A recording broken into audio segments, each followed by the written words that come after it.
June மாதம் 1ஆம் திகதி கடந்த 2 நாட்கள்ல இல்ல 3 நாட்கள்லன்னு சொல்லலாம். இந்த 3 நாட்கள்லயும் இலங்கையில விபத்துக்களால, குறிப்பா வீதி விபத்துக்களால மட்டும் 24 பேர் உயிரிழந்திருக்காங்க.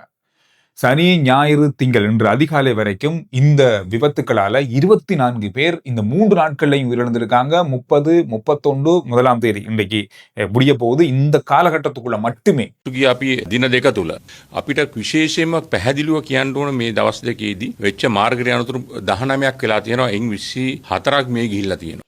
இது மிகப்பெரிய அளவான அனர்த்தமாக பார்க்கப்படுது. காரணம், இந்த 3 நாட்களும் விடுமுறை நாட்கள். குறிப்பாக வெசாக் பண்டிகை முன்னிட்டு மக்கள் அதிகமாக பயணம் செஞ்சாங்க. இந்த மாதிரியான காரணங்களால இந்த வீதி விபத்துக்கள் 100க்கும் அதிகமான பாரதூரமான வீதி விபத்துக்கள் இடம்பெற்றிருக்கிறது. இதுல 29 விபத்துக்கள் உயிரிழப்புகளை ஏற்படுத்தி இருக்கிறது. இந்த 29 விபத்துக்களையும் 24 பேர் உயிரிழந்திருக்காங்க. இன்று காலையில மீகொட பிரதேசத்துல கெப்ரக வாகனம் வெசாக் தன்சல் வாங்கி கொண்டிருந்த மக்கள் மீது மோதி இருந்தது. 6 பேர் உயிரிழந்திருந்தாங்க. நம்ம மதியேற வீடியோலையும் பார்த்திருந்தோம். ஆனால் இப்பொழுது 7 பேராக இது மாறி இருக்கிறது. இந்த சாரதி மோதிவிட்டு, அதாவது கொழும்பு அவிசாவிலிருந்து கொழும்பு நோக்கி வந்த கெப்ரக வாகனம் இந்த சாரதி அந்த மக்கள் மீது மோதிவிட்டு தப்பி சென்றிருக்காரு. அடுத்த காவல் அரண்ல தான் அவர் கைது செய்யப்பட்டிருக்காரு. கைது செய்யப்பட்டவர் இப்பொழுது விளக்கமறியல் வைக்கப்பட்டிருக்காரு 16ஆம் தேதி வரைக்கும். போலீசார் இப்பொழுது ஒரு தகவலை வழங்கியிருக்காங்க. மது போதையில வாகனம் செலுத்தி விபத்துக்களை ஏற்படுத்தி உயிரிழப்புகளை ஏற்படுத்துறவங்களுக்கு கொலை குற்றம் சாட்டப்படும். கொலை குற்றத்தின் அடிப்படையில தான் வழக்கு பதிவு செய்யப்படும். இந்த மீகூட விபத்தின் காரணமாக கைது செய்யப்பட்ட சாரதிக்கும் அதிகபட்சமான தண்டனைக்குரிய வழக்கு பதிவு செய்யப்பட்டிருக்கிறது. கொலை குற்றம் என்ற அடிப்படையில இந்த வழக்கு பதிவு செய்யப்பட்டுள்ளதாக போலீசார் உத்தியோகபூர்வமா அறிவிச்சிருக்காங்க. இவர் மது போதையில வாகனம் செலுத்தினார் அப்படின்றது 100% உறுதி செய்யப்பட்டிருக்கிறது. எனவே கடந்த நாட்கள்ல இந்த வீதி விபத்துக்களால பல உயிர்கள் பறிபோயிருக்கிறது. இலங்கையில இப்பொழுது அதிகமான வீதி விபத்துக்கள் இடம்பெறுவது நாங்க தொடர்ந்து ஒவ்வொரு மணித்தியாலத்திலையும் செய்திகளை பார்க்கும்போது இந்த வீதி விபத்துக்களுக்கு குறைவே இல்லாம இருக்கு. கடுமையான போக்குவரத்து சட்ட விதிகளை கொண்டு வருவதற்கு இப்பொழுது ஆலோசனைகள் நடந்து வருகிறது. கடந்த 2 நாட்கள்ல மோட்டார் சைக்கிள்களை அதிகமாக பயமுறுத்தும் வகையில, அதிக ஆபத்துக்களை ஏற்படுத்தும் வகையில செலுத்திய 5 மோட்டார் சைக்கிள்கள் பறிமுதல் செய்யப்பட்டிருக்கு. இந்த மோட்டார் சைக்கிள்கள் சைலன்சர்களை மாத்தி அதிகமான ஒலி எழுப்பக்கூடிய வகையிலான சத்தங்களை எழுப்பி மோட்டார் சைக்கிள் ஒரு டயர்ல எல்லாம் ஓடி இருக்காங்க. பெற்றோர்களுக்கு போலீசார் வழங்கி இருக்கிற தகவல் சொன்னா, இந்த மாதிரியான மோட்டார் சைக்கிள்களை உங்களுடைய பிள்ளைகள் பயன்படுத்துவாங்களா இருந்தா அவங்கள கட்டுப்படுத்துங்க. போலீசார் அதற்கான சட்ட நடவடிக்கைகளை எடுப்பதற்கு தயாராக இருக்காங்க. மோட்டார் சைக்கிள்கள் உடனடியாக பறிமுதல் செய்யப்படும். பறிமுதல் செய்யப்பட்ட 50 மோட்டார் சைக்கிள்கள்ல இருந்து கைது செய்யப்பட்ட இளைஞர்கள் 21 வயது 22 வயதுக்கு உட்பட்டவர்கள். අධිකරණ වෛද්‍යවරයාට ඉදිරිපත් කරපුවාම පොසිටිව් ඩ්‍රග්ස් වලට පොසිටිව්. இவங்களை பரிசோதனை செய்யும் போது போதைப் பொருள் பாவனை செஞ்சிருக்காங்கன்றது கூட பாசிட்டிவ் ஆகியிருக்காங்க. இந்த மாதிரியான ஆபத்தான நிலைமையையும் கூட கடந்த 2-3 நாட்கள்ல பார்க்கக்கூடியதாக இருந்திருக்கிறது. இது தொடர்பான கைது நடவடிக்கைகளும் ஏற்பட்டிருக்கிறது என்ற தகவலை இன்றைய நாள்ல போலீசார் வழங்கியிருக்காங்க. அதோட தனிமையில் இருக்கின்ற பெற்றோர்கள், முதியவர்கள் மீது கவனம் செலுத்துமாறும் போலீசாருடைய ஒரு அறிவித்தலாக வந்திருக்கிறது. கடந்த காலங்களில் தனிமையில் இருக்கின்ற அல்லது இப்பொழுது அம்மா அப்பா இங்க இருப்பாங்க, பிள்ளைகள் வெளிநாட்டில் இருப்பாங்க, அவங்க இங்க தனியா இருப்பாங்க. இவங்களை இலக்கு வைத்து கொள்ளை சம்பவங்கள், குற்ற சம்பவங்கள் இடம்பெற்று வருகிறது கடந்த நாட்கள். எனவே இவர்கள் மீது கவனம் செலுத்துங்க. தனியே இருக்கிறவங்க மீதும் கவனம் செலுத்துமாறும் வேண்டுகோள் விடுக்கப்பட்டிருக்கிறது. எனவே கொள்ளை தொடர்பாக இந்த நடவடிக்கை இடம்பெற்றால் அது கொலையாக மாறி இருக்கிறது கடந்த நாட்கள்ல. எரிபொருள்ல பெரிய மாற்றம் கொண்டு வர்றதுக்கான ஒரு திட்டத்தை இன்றைக்கு போட்டுட்டாங்க. நேற்று எரிபொருள் விலை அதிகரிக்கப்பட்டது. அதனுடைய கலவரம் இன்னும் முடியல.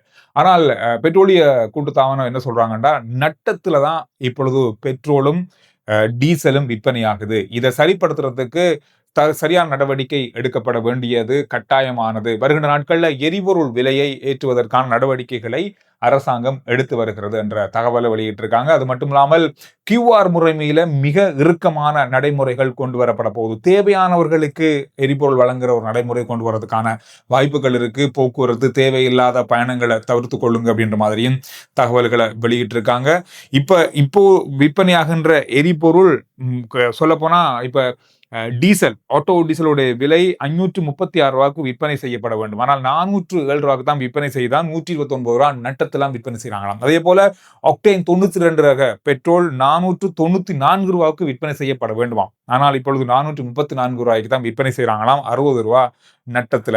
இந்த வருஷம், அதாவது இந்த மாதத்தோடு, ஜூன் மாதத்தோடு அரசாங்கம் வழங்குகின்ற 57 பில்லியன் ரூபாக்கள் மானியம் வழங்கி கொண்டிருந்தாங்க. அது நிறுத்தப்படுகிறது. இந்த ஜூன் மாதத்தோடு அது முடிவடைகிறது. அதுக்கு பிறகு நட்டத்தில் இயங்க முடியாது. ஏற்கனவே நட்டத்தில் இயங்கிக் கொண்டிருக்கிறோம். பொருளாதாரத்தை சரியான முறையில் கொண்டு போவதாக இருந்தால் எரிபொருள் விலையை மாற்றம் கொண்டு வருவதில் அதுக்கான முயற்சிகள் மேற்கொள்ளப்படுவதாக அரசாங்கம் சொல்றாங்க. நேரடியாகவே சொல்லலாம். என்ன சொல்ல வாரீங்க அப்படின்னு தான் இப்ப நீங்க கேட்குறீங்க.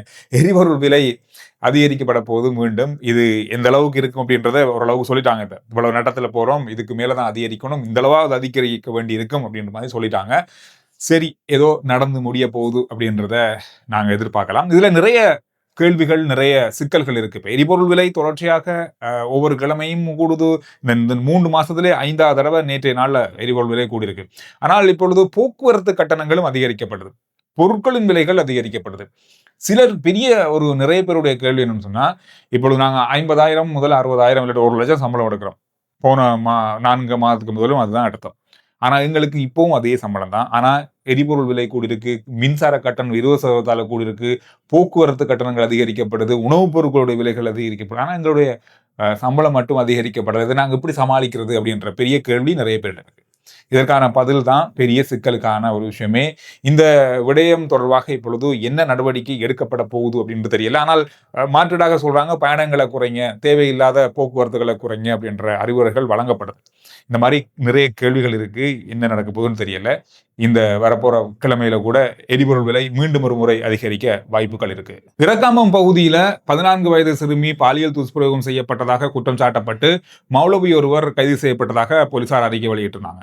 ஆனால் அது மௌலவி அல்ல, கைது செய்யப்பட்டவர் ஒரு மௌலவி அல்ல அப்படின்றத அகில இலங்கை ஜமாத்துல்லா அமைப்பு குறிப்பிட்டிருக்காங்க. அவங்களுடைய அறிக்கையில குறிப்பிட்டிருக்காங்க. அவர் எந்த விதமான அரபு கல்லூரியும் கல்வி கற்கல, அவர் ஜமாத்துல்லா அமைப்போடு சம்பந்தப்பட்டவரும் அல்ல அப்படின்றத குறிப்பிட்டு அவங்களுடைய அறிக்கையை வெளியிட்டிருக்காங்க. இது நாங்க காலையிலே மதிய நேரத்திலையும் கூட வீடியோல பார்த்திருந்தோம். இலங்கையில பரவி இருக்கின்ற மூளைக்காய்ச்சல் உலகளாவியில இப்பொழுது அச்சுறுத்தலுக்குள்ளாக இருக்கின்ற எபோலா வைரஸ் தொடர்பாக இலங்கையினுடைய சுகாதார பிரிவு அவதானத்துடன் செயற்பட்டு வருவதாக சுகாதார அமைச்சர் குறிப்பிட்டிருக்காரு. கடந்த நாட்கள்ல இது தொடர்பான பலதரப்பட்ட விடயங்கள் கலந்துரையாடப்படுது. இந்த விஷயம் தொடர்பாக இப்பொழுது பெரிய அளவாக சுகாதார பிரிவு கவனம் செலுத்தி கணக்கெடுக்காம இல்லை, நாங்க கவனம் செலுத்தி இருக்கிறோம் அப்படின்றத இன்றைய நாளில் குறிப்பிட்டிருக்காங்க. இலங்கையில இதுவரைக்கும் 237 பேர் மூளைக்காய்ச்சல் காரணமாக பாதிக்கப்பட்டு கண்டறியப்பட்டிருக்காங்க.